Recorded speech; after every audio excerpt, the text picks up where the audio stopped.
नमस्कार सभी भाई बहनों को, मित्रों को।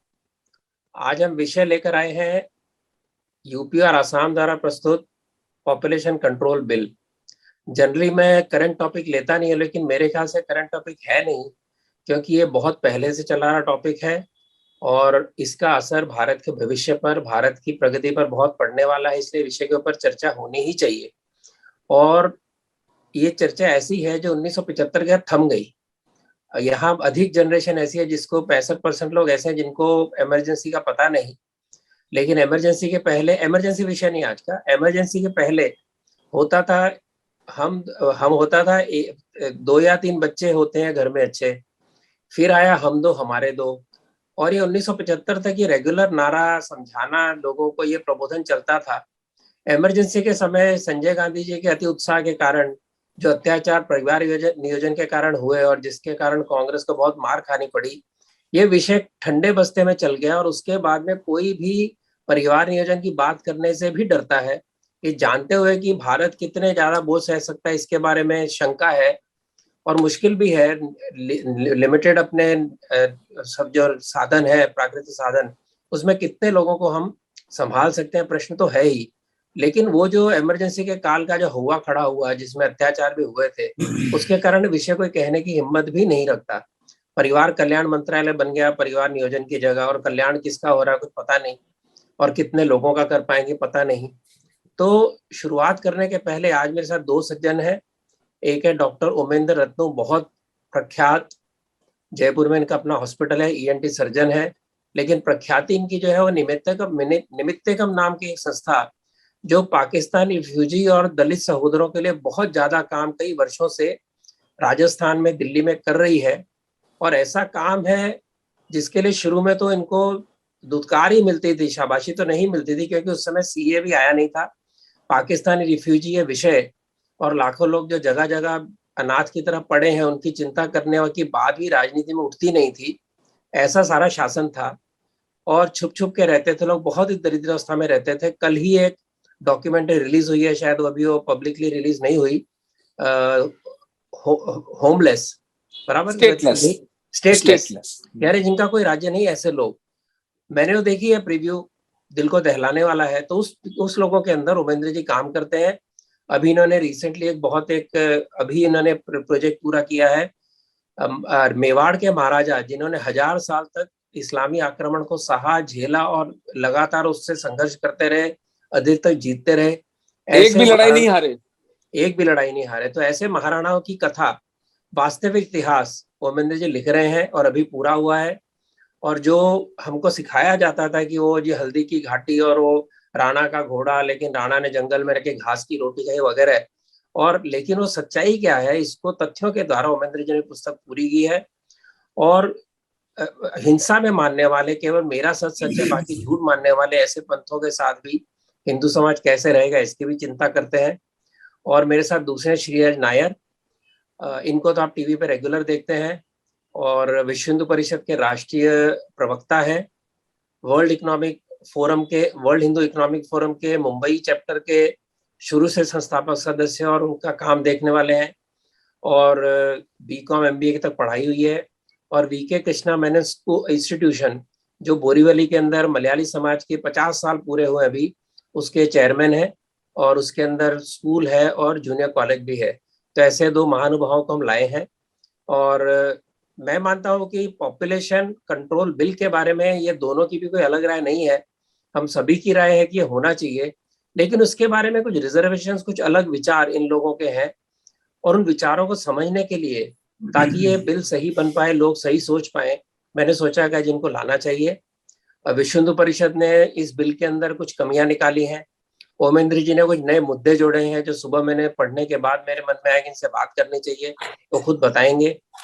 तो एक थोड़ा उसका शॉर्ट, एक संक्षिप्त में विषय क्या है पॉपुलेशन कंट्रोल का, भारत को ऐसी क्या समस्या है, इसके बारे में है। एक तो भारत ऑफिशियली नंबर 2 है देश के अंदर जनसंख्या के हिसाब से, लेकिन मेरा ख्याल है कि अब नहीं तो आने वाले 5 साल के अंदर नंबर 1 हो जाएगा। अश्विनी उपाध्याय जी की गिनती के हिसाब से 125 करोड़ तो ऑफिशियल फिगर है, बल्कि 130 करोड़ तो कहने लगी गए हैं। और उनका कहना है कि जो उन्होंने सर्वे किया, 20% लोगों के पास आधार कार्ड नहीं है, तो ऐसे उन्होंने ऐसे 20 गांव में सर्वे किया, तो अगर वैसा माने तो उनके हिसाब से आज आबादी ऑलरेडी हमारी जो है वो 150 करोड़ है, ऐसा उनका दावा है, जिसको कोर्ट के अंदर प्रस्तुत किया और किसी ने उसको, सरकार ने भी उसको नकारा नहीं अब तक। उन्होंने कुछ फिगर दी कि रशिया हमसे 5 गुना ज्यादा एरिया है, उसकी आबादी 15 करोड़ है। कनाडा हमसे 3 गुना बड़ा, उसकी आबादी 4 करोड़ है। चीन हमसे 3 गुना बड़ा, उसकी आबादी 144 करोड़ है। ब्राजील हमसे 2.5 गुना बड़ा, उसकी 22 करोड़ आबादी है। अमेरिका हमसे 3 गुना बड़ा, उसकी 33 करोड़ आबादी है। और ऑस्ट्रेलिया 2.5 गुना बड़ा, उसकी 2.5 करोड़ आबादी है। और और अगर हम एरिया के हिसाब से चुने, क्षेत्रफल के हिसाब से, तो भारत के पास 2% दुनिया का क्षेत्रफल है, लेकिन उसके बहुत अधिक, उसके हिसाब से आबादी 15 करोड़ होनी चाहिए, लेकिन हम जानते हैं आबादी क्या है।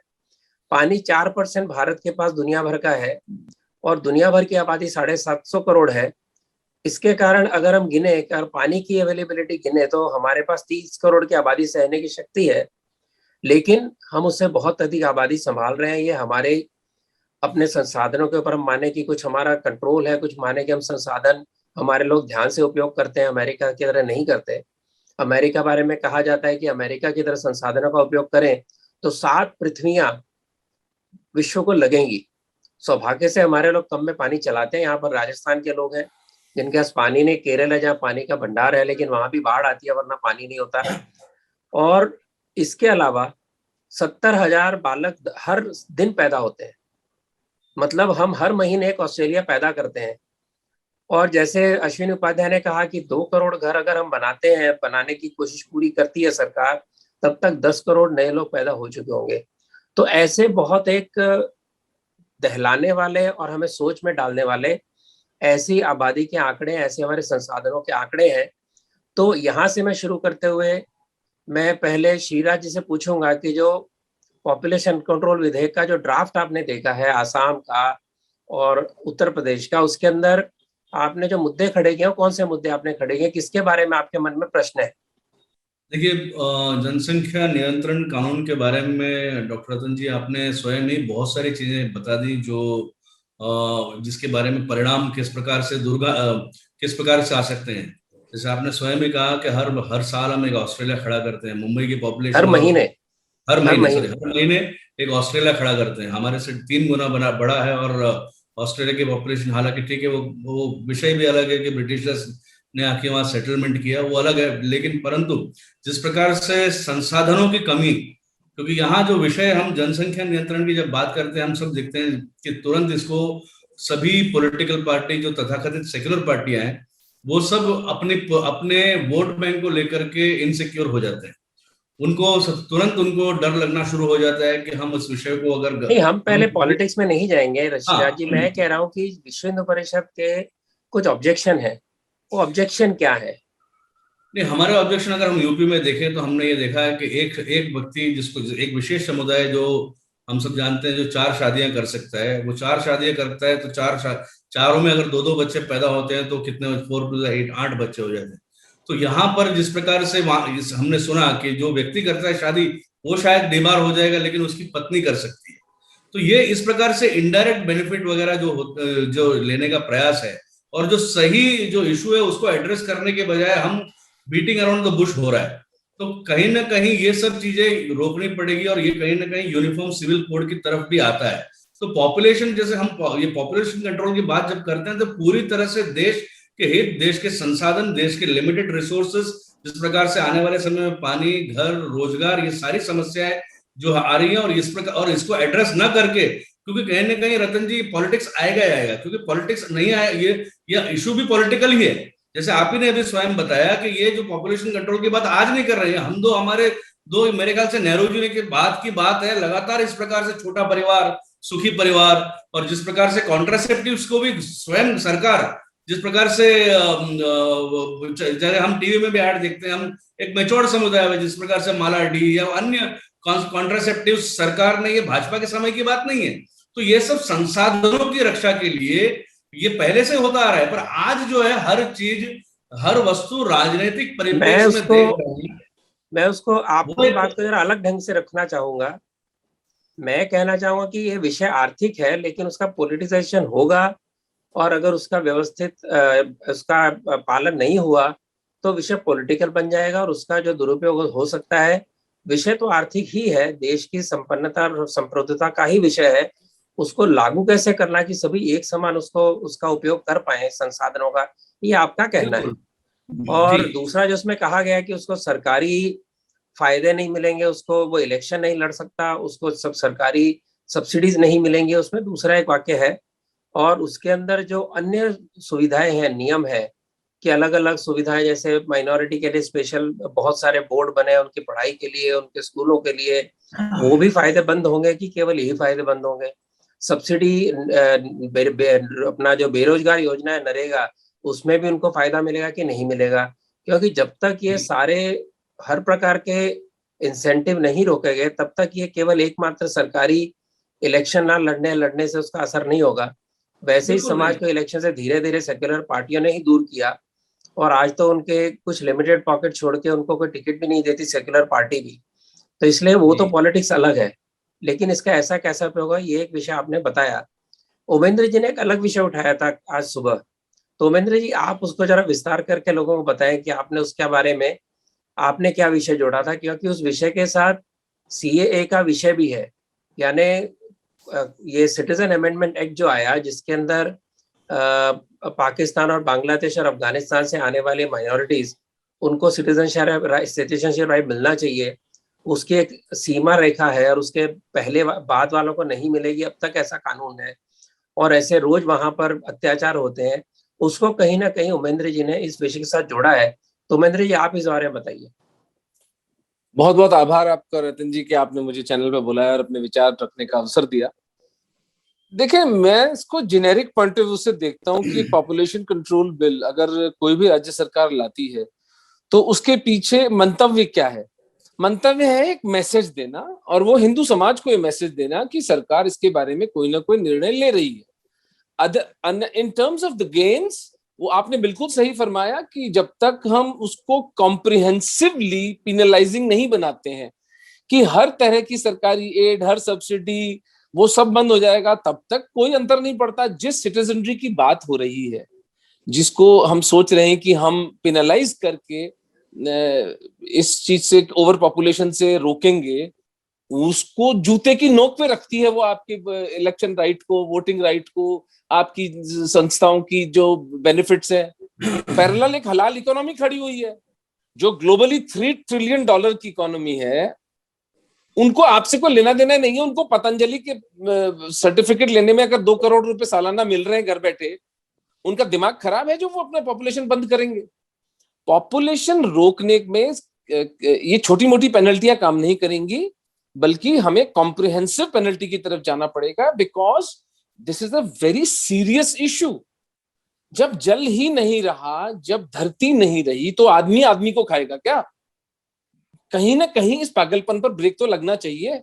और अगर आपकी धार्मिक सैंक्शन के अनुसार आप हिंदुओं को आउटब्रीड करना चाहते हैं, तो कोई ना कोई तो उस पर बुलवर्क आएगा, कोई तो रुकावट उस पर लगेगी। लेकिन ये तो हुई बात उस बिल की। मैं हिंदू समाज से कहना चाहता हूं कि बजाय इसके कि सरकारों की तरफ देखें कि ये बिल आएगा, वो बिल आएगा, अगर हिंदुओं की जनसंख्या, क्योंकि मैंने जब से होश संभाला है, मैं संघ की शाखाओं में आता जाता रहा हूं, लोगों से मिलता जुलता रहा हूं, एक बहुत बड़ी चिंता हिंदू समाज की ये है कि हमारी जनसंख्या का उलटीकरण हो जाएगा। जैसे पाकिस्तान के अंदर 15 से 2% हो गए, बांग्लादेश में 35 से 8% हो गए, अफगानिस्तान से सफाया ही हो गया, और यहाँ भारत में भी 90% थे जो अब 78% रह गए हैं। तो भैया उसकी 4 सॉल्यूशंस हैं। नंबर 1, 1 करोड़ हिंदू पाकिस्तान में फंसा हुआ है, 2 करोड़ बांग्लादेश में फंसा हुआ है। सीएए को एक्टिवेट करके, यद्यपि सीएए सबको नहीं निकाल पाएगा, लेकिन एक छोटी बाधा तो पार हो। 40-45 हजार के लगभग पाकिस्तानी हिंदू नागरिक बन जाएंगे सीएए बिल के एक्टिवेट होते ही। सीएए अभी सिर्फ लोकसभा में पारित हुआ है, उसका नोटिफिकेशंस अभी नहीं आए हैं, वो कानून अभी तक नहीं बना है। एक चीज तो 3 करोड़ की जनसंख्या आप अगर डायरेक्टली इंपोर्ट कर लेते हैं तो थोड़े वर्षों के लिए, 5-7 वर्षों के लिए जनसंख्या का जो उलटीकरण हो रहा है उसको आप थोड़ी देर के लिए थाम सकते हैं। एक ब्रीदिंग स्पेस हिंदू पॉपुलेशन को मिल जाएगी, आप आउटब्रीड होने से बच सकते हैं। बांग्लादेश और पाकिस्तान में ये हिंदू मारे जाएंगे, अगले 10 वर्षों में इन सब का धर्मांतरण कर दिया जाएगा। कल परसों सिंध में 60 हिंदुओं को मुसलमान बनाया गया है, और वो कोई राशन कार्ड देने की एवज में। दूसरी चीज, भारत के हर राज्य में, हर कैपिटल सिटी में एक हिंदू ऑर्फनेज होनी चाहिए, जहां पर हम अनाथ बच्चों को हिंदू रीति रिवाजों से पाल पोस कर उन्हें बड़ा करें, वे सहज ही आपके सिटीजन होंगे। तीसरी चीज, कास्ट लीडर्स को आगे आना पड़ेगा, और जो हमारा पिछले 3, 4, 5 शताब्दी के अंदर जो हमारे लोग धर्मांतरण करके चले गए हैं, उनकी घर वापसी पर पूरी एक योजनाबद्ध तरीके से कास्ट लीडरशिप को काम करना पड़ेगा। आपने बहुत है, कभी जो लास्ट मुद्दा आपने बताया लोगों को जल्दी समझ में जल्दी आएगा नहीं। हमारे यहाँ पर जो आपने कहा, जाति के नाम पर, उपजाति के नाम पर सहज भाव से झगड़े करना, सहज भाव से अपना घमंड निकालना, ये अपने समाज में स्वाभाविक है। मैं देख चुका हूँ सोशल मीडिया के अंदर किस प्रकार से आपकी छोटी सी बात को खींचा जाता है, किस प्रकार से बिगाड़ा जाता है, किस प्रकार से राजपूत एक अलग राजपूत था, ये राजपूत वो राजपूत नहीं था, ये राजपूत बड़ा था वो छोटा था, वो फलाना तो शूद्र था। ऐसी अलग अलग भाषाएं का उपयोग हिंदू समाज में होता है। तो एक तरफ हम जातिवाद को निकालना चाहते हैं, दूसरी तरफ जाति को एज ए कैपिटल की बात इस समय आप कर रहे हैं, ऐसा मैं मानता हूँ। और इसके बारे में इकोनॉमिकली इसके ऊपर प्रोफेसर वैद्यनाथन की बड़ी जबरदस्त किताब है, जिसके अंदर वो बताते कि कास्ट या जाति या वर्ण किस प्रकार से वास्तव में एक पॉजिटिव व्यवस्था है। एग्जैक्टली जानते हैं, केरल के रहने वाले हैं, वहां पर मातृ समाज चलता है, वहां पर बड़ी स्ट्रॉन्ग इस प्रकार की जाति संस्थाएं हैं जो एक दूसरे की मदद करती हैं। तमिलनाडु के बड़े बड़े इंडस्ट्रियल बेल्ट जो है वो अपनी अपनी जाति के जोर के नाम पे खड़ी हैं। कच्छ का समाज जो है, कच्छी समाज एक दूसरे के भरपूर मदद करता है, जैन समाज करता है। तो वास्तव में जाति केवल एक भेद का कारण नहीं हो सकती, जाति एक स्ट्रेंथ भी हिंदू समाज की है। ऐसा आपने बहुत बड़ा एक प्रोपोजिशन दिया है जो साहब के कहने में निकल जाता है, इसलिए मैंने जोर दिया है। बिल्कुल जैसे ठीक हमारे बात है। मनमोहन रेड्डी जी कहा करते हैं कि जाति अब केवल ऐसी है कि मेरा शर्ट पट्टी वाला है, आपका काला शर्ट है, लेकिन आप भी इंसान है, मैं भी इंसान हूँ, हमारे गुणों में फर्क नहीं पड़ता है। एक लेबल है कि मैंने कौन से रंग की शर्ट पहनी है, इससे ज्यादा नहीं। लेकिन उसका जो उपयोग है, उसको पॉजिटिव शक्ति कैसे उपयोग करना है, इसका एक आपने हिंट दिया, मैंने जरा उसको विस्तार से बताया। बिल्कुल तो बिल्कुल, उसको भी आप उसके आगे आप बताइए, आप ये विषय को जरा किस प्रकार से आप लेते हैं। इसमें मैं 2 लाइनें और ऐड कर दूं आपकी बात में कि आपके कुछ राजस्थान के अंदर बनिया समाज हाँ, कलकत्ता तक जाता है, आसाम तक जाता है, सब एक दूसरे की मदद करते हैं। तो जाति तो अच्छे भाव से भी देखा जा सकता है। नहीं, देखना ही चाहिए, देखना पड़ेगा। आप जाति मान को कैसे कम कर सकते हैं? मैं चारण हूं, मेरे पुरखों का इस इतिहास में 1000 वर्षों का योगदान है और मुझे उसमें गर्व है। आप मुझे शर्मिंदा कैसे कर सकते हैं उसके ऊपर? यदि आप मेरी जाति के आधार पर मुझे शर्मिंदा कर रहे हैं, इसका एक ही अर्थ है कि आप हिंदू समाज के शत्रु हैं और आप जाति का मान कम करके विखंडन करना चाहते हैं, हिंदुओं को एटमाइज करना चाहते हैं। एटमाइज हिंदू चाह रहा है, आप उसको कैसे भी कन्वर्ट करिए। जब तक मैं तो लव जिहाद के इतने केसेस फेस करता हूं सर, हर जगह केवल और केवल जाति मान बच्ची को बचा पाते हैं हम। एक गुजर बच्ची उठती है तो गुजर 1 करोड़ गुजर खड़े हो जाते हैं, वो लेटरबाजी, अखबारबाजी, फलाना ढिमका, तो वो एक अलग विषय है। द बॉटम लाइन इज, वामपंथी यदि कह रहे हैं कि जाति व्यवस्था बुरी है तो समझ लीजिए जाति व्यवस्था अच्छी है। नहीं, मैं इसको ऐसे कहूंगा, जाति व्यवस्था में आए हुए जो दुर्गुण है वो बहुत गलत है, जो ऊंच नीच का भाव है वो गलत है। उसकी एक लाइन है सर, जाति भेद गलत है। बिल्कुल, जाति कोई जो है जाति ऊंची नीची नहीं है, लेकिन जाति व्यवस्था बुरी नहीं है। बिल्कुल, ये जाति व्यवस्था एक इकोनॉमिक इकोसिस्टम है वो। तो आपने उसको पॉपुलेशन कंट्रोल में किस प्रकार से जोड़ा? करना ही पड़ेगा सर। आप मुझे बताइए, आज एक त्यागी मुसलमान है, गांव के गांव बसे हुए, रुड़की के पास में त्यागी ब्राह्मण थे जो मुसलमान बना दिए गए औरंगजेब के समय पर। यदि आज आप उनको हिंदू बनाना चाहते हैं तो त्यागी जो हिंदू हैं उनको उन्हें स्वीकार करना पड़ेगा ना, बेटी बेटी का व्यवहार करना पड़ेगा, उन्हें आश्वासन देना पड़ेगा, हाँ तुम्हें शादी भी करेंगे, तुम्हारे साथ उठेंगे बैठेंगे भी। राजस्थान में कायम खानी समाज है राजपूतों का, एक वो कायम सिंह जी थे, औरंगजेब के समय मुसलमान हो गए। आज यदि जयपुर के राजावत, नागौर के राठौड़ और मेवाड़ के सिसोदिया कायम खानी समाज को स्वीकार करते हैं, ये सबसे बड़ी बाधा है। तो उस दिन आपके वो कन्वर्ट होना शुरू हो जाएंगे, वापस घर वापसी शुरू हो जाएगी। तो फिर आपकी जनसंख्या के उल्टीकरण, आपने तीसरी शर्त ये बता दी मैंने आपको कि कैसे रोक सकते हैं आप। ठीक। और इसके अंदर जो मैंने कहा कि इस प्रकार के जो अन्य भी साधन है वो भी अगर पूर्ण रूप से उसको उसका फायदा रुकेगा तब समाज को पता चलेगा, किसी भी समाज को। जैसे पीछे ये आज की बात नहीं है, पंचायत के इलेक्शन लड़ने नहीं देना 2 से अधिक बच्चों को, ये मेरा ख्याल है पहले मध्य प्रदेश में भी विषय आया था, और if I am not wrong, और मुझे दूसरा प्रांत याद नहीं है, लेकिन विषय आया था, उसका बड़ा विरोध हुआ। क्यों विरोध हुआ मुझे नहीं पता, लेकिन विरोध हुआ, विरोध होने के लिए हुआ होगा। तो इसमें श्रीराज जी आपको जोड़ना चाहेंगे? नहीं, जैसे भी डॉक्टर साहब ने जो कही, बड़ी अच्छी बात कही। प्रॉब्लम क्या होता है, प्रॉब्लम क्या है कि हम जो घर वापसी की बात करते हैं, जो ये रोड़ा आता है एक्सेप्टेंस का, हम सब ने देखा कि ये मोहम्मद अली जिन्ना स्वयं 2 पीढ़ी पूर्व लोहाना समाज के, गुजराती लोहाना समाज के थे, पर उनके समाज वो मच्छी बेचा करते थे तो समाज ने उनको बाहर कर दिया। उसी तरह से गुजरात और महाराष्ट्र, केरल में भी ये जो मुस्लिम बने या बनाए गए, जोर पर उसको वापस एक्सेप्ट करने की जो हमारे दरियादिली जो होनी चाहिए थी नहीं, उसके कारण में भी हमको बहुत बड़ा खामियाजा उठाना पड़ा है। दूसरा, हमको जो अभी पूजनीय सरसंचालक जी ने भी जो अपना वक्तव्य दिया, ये जो नोशन, गलत नोशन और गलत सपने और गलत ख्वाबों में जो कुछ लोग रह रहे हैं, भारत, पाकिस्तान और बांग्लादेश, जो विश्व भारतीय उपमहाद्वीप, इंडियन सब कॉन्टिनेंट में, कि हमने इन पे 800 साल राज किया, ये हम कौन है? ये गलत नोशन है, गलत सपने ख्वाब में रह के हम नहीं भाई, तुम तो इन्वेडर्स के मारे हुए, तुम्हारे पूर्वजों को पीट पीट कर, अपमानित कर कर, तुम्हारी बहन बेटियों के आबरू लूट करके तुमको मुसलमान बनाया, ये हम तुम नहीं हो। तो ये नोशन निकालना पड़ेगा कि इन्वेडर्स और कन्वर्ट्स, ये दोनों चीजों में जब आदमी के अंदर आत्मसम्मान जगाना पड़ेगा कि भाई तुम जो जबरदस्ती बने हुए हो, you have to come back to, you have to respect your own ancestors, अपने पूर्वजों का सम्मान करें। तो ये जो विषय आएगा कि अगर हम ये करने में सक्षम होते हैं और हमारे अंदर एक्सेप्टेंस बढ़ती है, जो गए हैं हमारे से, जैसे हम देख रहे हैं अभी बिट्स एंड पीसेस में कई जगह से, कल दिल्ली के एक एमएलए मतीन अहमद, किसी ने कहा कि मेरे पूर्वज हिंदू थे। उसी तरह से बिहार में मेरे ख्याल से एक मिनिस्टर ने कहा कि मेरे पूर्वज हिंदू थे। तो सब जानते हैं वो है कौन। ये ओवैसी जी भी जानते होंगे उनके पूर्वज कौन थे। कोई तुर्कमेनिस्तान, ताजिकिस्तान या Saudi Arabia, Bahrain, Lebanon, Yemen से कोई नहीं आया है। तो हो गया, ये तो ऐसा है ना कि इसके बारे में तो जो बहस चली, समान डीएनए, तो लोगों ने कहा समान डीएनए तो क्या उनके विचार अलग नहीं, पंथ बदल गया? तो मैंने कहा बिल्कुल, भाई भाई में भी दंगा होता है और जान लेने की बारी आ जाती है, लोग बचाते हैं। भैया एक ही माँ के बच्चे को समझो, कुछ समझते कुछ नहीं समझते, तो जो समझते हैं उनको समझाने की ये एक इच्छा है। लेकिन इसमें जो एक करते करते बात दोनों ने हिंट दी है कि इसका जो विरोध हो रहा है, विरोध ये पंथ के कारण है कि विरोध ये डेमोग्राफिक इन्वेजन की सपने देखने के कारण है?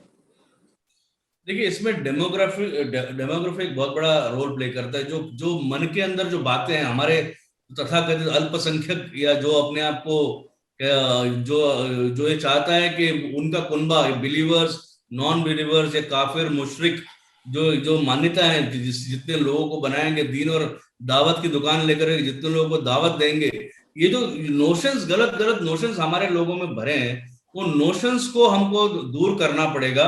और इस नोशन के जरिए जो आपका ओरिजिनल है, जिस विषय पे हम आज चर्चा कर रहे हैं, ये पॉपुलेशन कंट्रोल बिल, ये सारी चीजें आके वहीं पे आ जाती है। तो यहाँ जब जैसे अभी कल योगी जी का वक्तव्य था कि ये पॉपुलेशन कंट्रोल बिल का किसी भी तरह से राजनीतिक या किसी मत पंथ संप्रदाय से कोई लेना देना नहीं है। सीधे सीधे देश के संसाधन जो कम है, देश के संसाधन जो सीमित हैं, उसको लेकर के। जब तक ये बातें इन सब के दिमाग में आएंगी नहीं और राजनीति इससे दूर नहीं होगी, क्योंकि अल्टीमेटली जहां जैसे तुरंत आ गया स्टेटमेंट अखिलेश जी का, क्योंकि वो देख रहे हैं इनसिक्योर हो गए, ओवैसी जी वहां लड़ने वाले हैं, तो तुरंत उसको कूद पड़ेगी ये चुनावी बातें हैं। तो इसको चुनाव और राजनीति से दूर नहीं करेंगे तो आने वाले नस्लों को, आने वाले पीढ़ी के सामने सर्वाइवल एक बहुत बड़ा प्रश्न हो जाएगा। जैसे जो एनवायरनमेंट की बातें करते हैं, वो कहा करते हैं कि भाई आने वाली पीढ़ी हमसे पूछेगी कि तुम हमारे लिए क्या छोड़ कर गए थे। तो इस जो मैंने कहा कि डेमोग्राफिक, ये एक डेमोक्रेटिक इन्वेजन का है, डेमोग्राफिक इन्वर्जन का, ये जो प्रयत्न है, इसके कारण परिवार नियोजन का विरोध है या इसके पीछे और भी कोई? इलेक्शन का छोड़िए, एक इलेक्शन तो पॉलिटिशियंस करते हैं, लेकिन एक आम जो उनको भड़काने का भाव है कि हम स्वीकार नहीं करेंगे।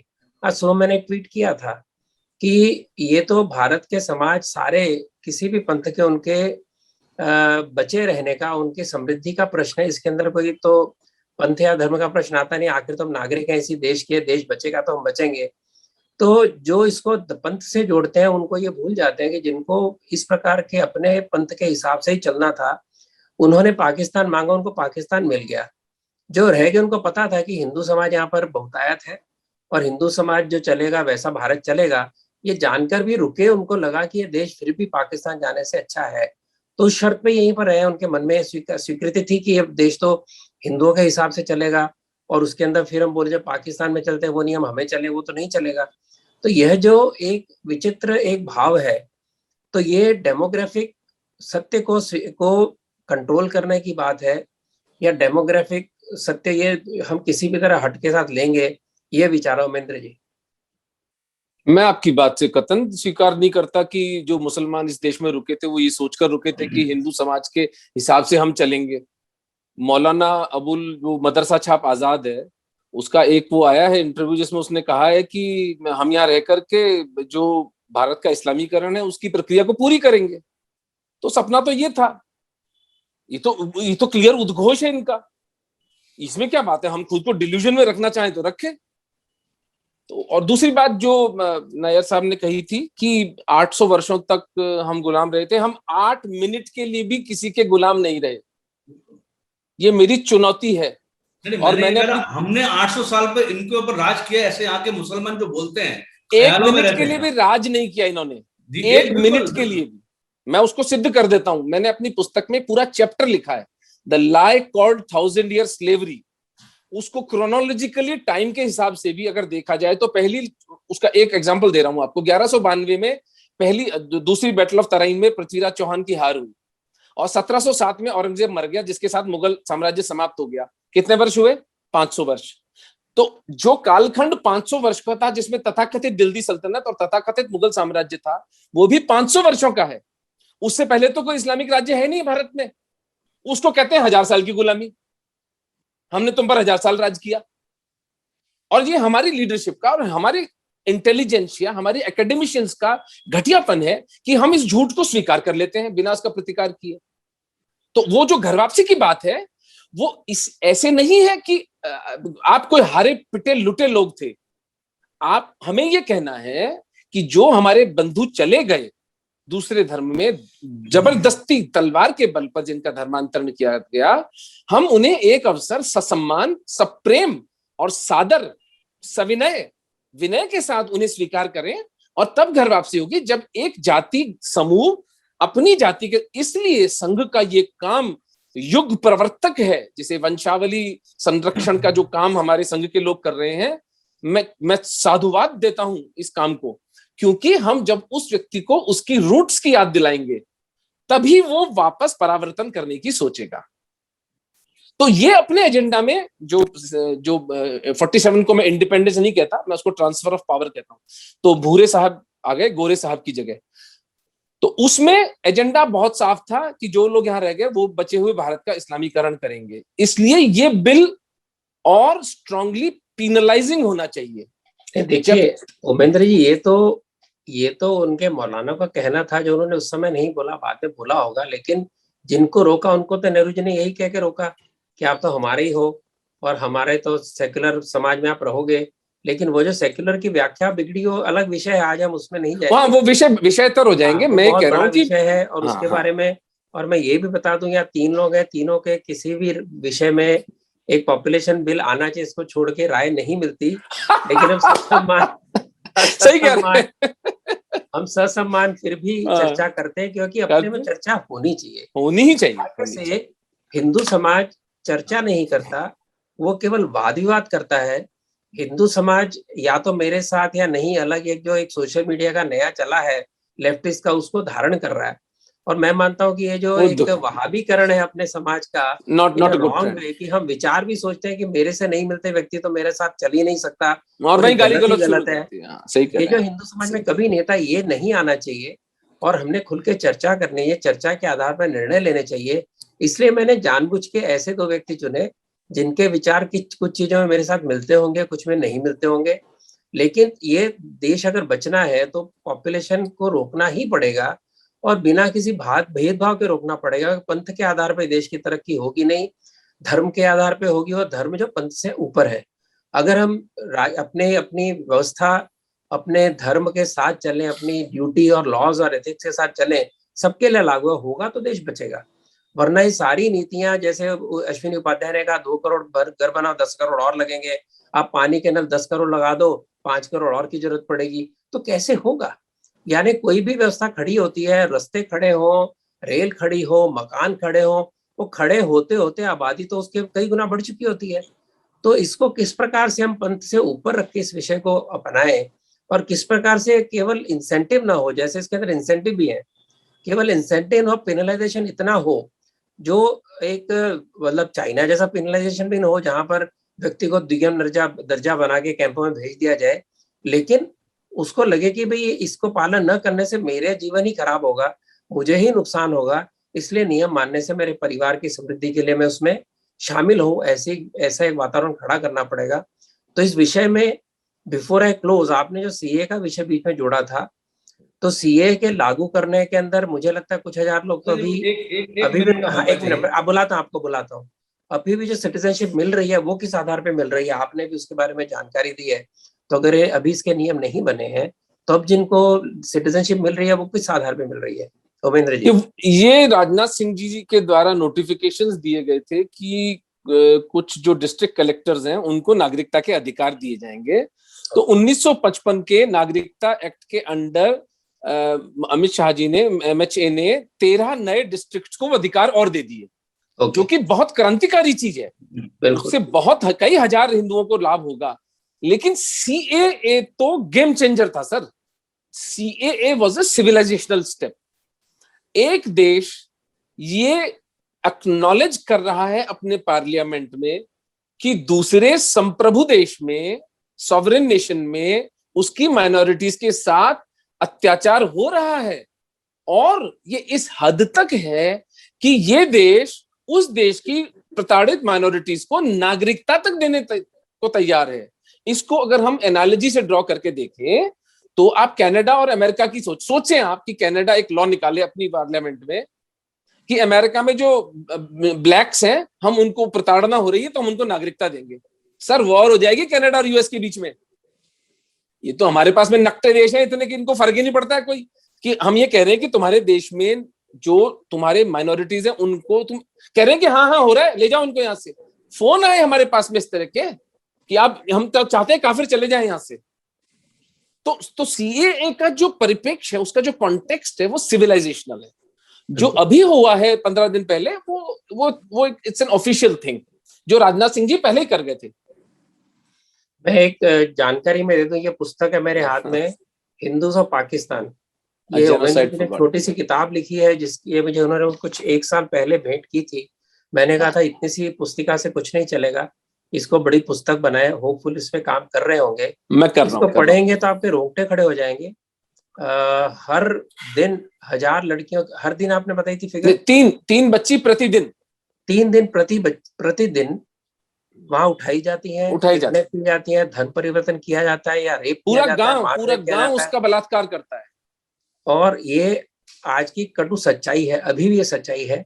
बीच बीच में घटनाएं हमारे सामने आती हैं लेकिन रेगुलर आती नहीं। तो सीएए इसका महत्व क्या है हम नहीं समझेंगे, हम वाद विवाद करेंगे, लेकिन वहां की जनता के लिए हमारे ही जो लोग हमारी गलती के कारण वहां फंसे रह गए, फंसे हुए। अमेरिका कनाडा से बहुत एक अलग बात है कि जो बांग्लादेश, भारत, पाकिस्तान या अफगानिस्तान में फंसे हैं, हमारे ऐतिहासिक निर्णयों के कारण वो फंसे।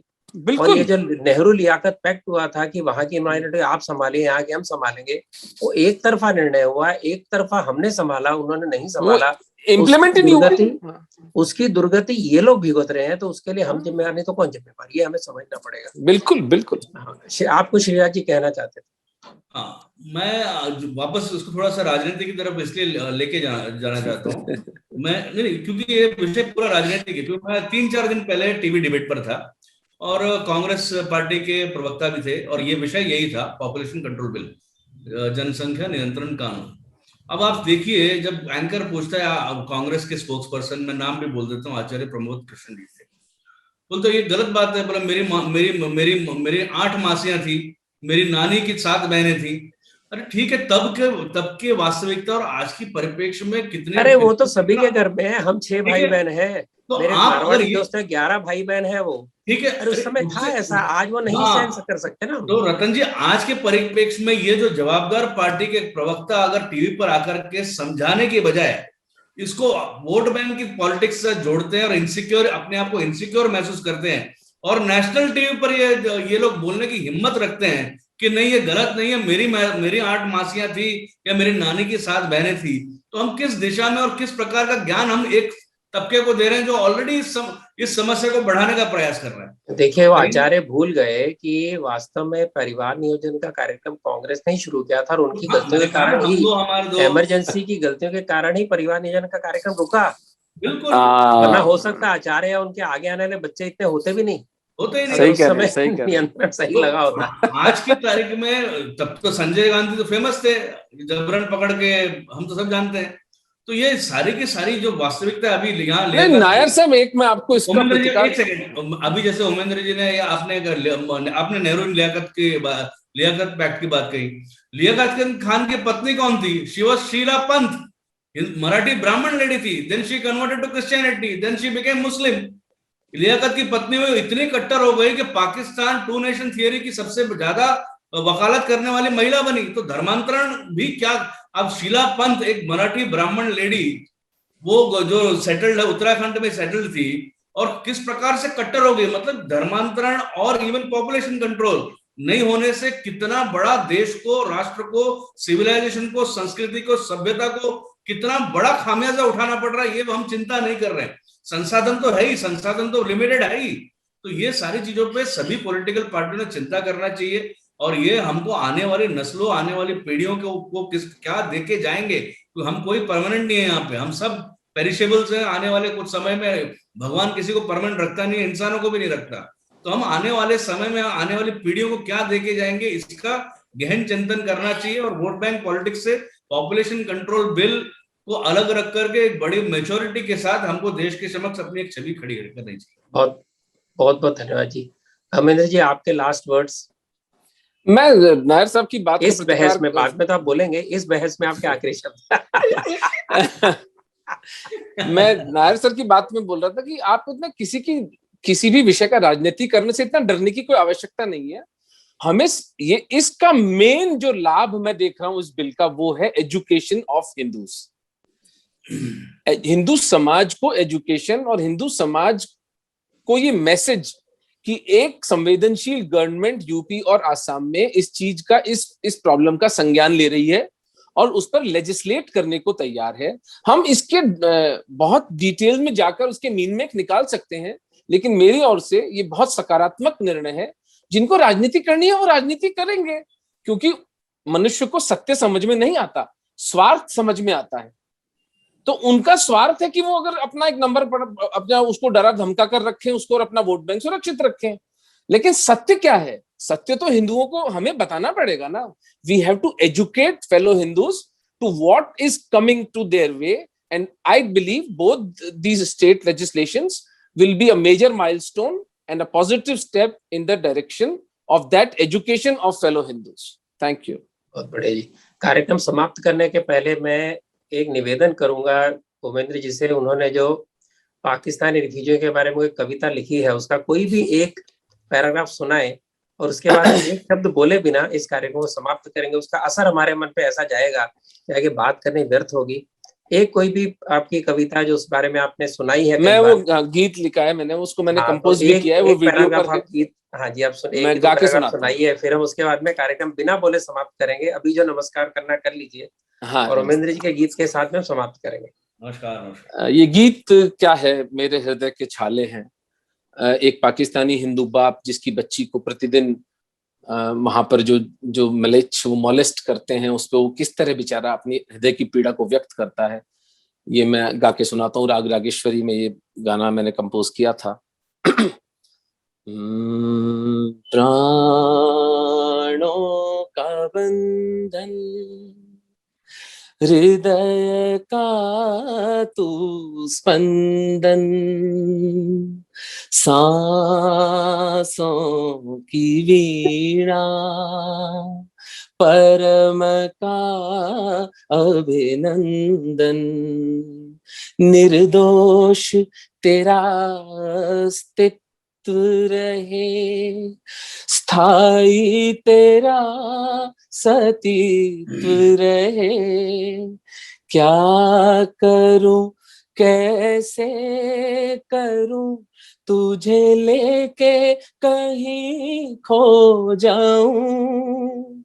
तेरा आंचल जहां आबाद रहे, वो धरती कहाँ से लाऊं, वो धरती कहाँ से लाऊं। प्राणों का बंधन जो जन्नत की ख्वाहिश दरिंदों ने पाली, तो क्यों उसकी कीमत भरे मेरी लाली।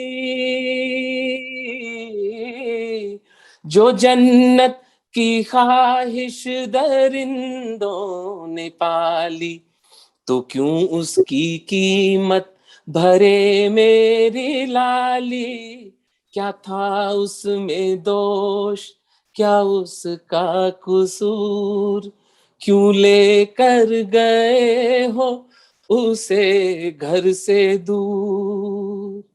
इस बेबसी के भार तले क्या जिंदा दफन हो जाऊं। तेरा आंचल जहां आबाद रहे, वो धरती कहाँ से लाऊं, वो धरती कहाँ से लाऊं।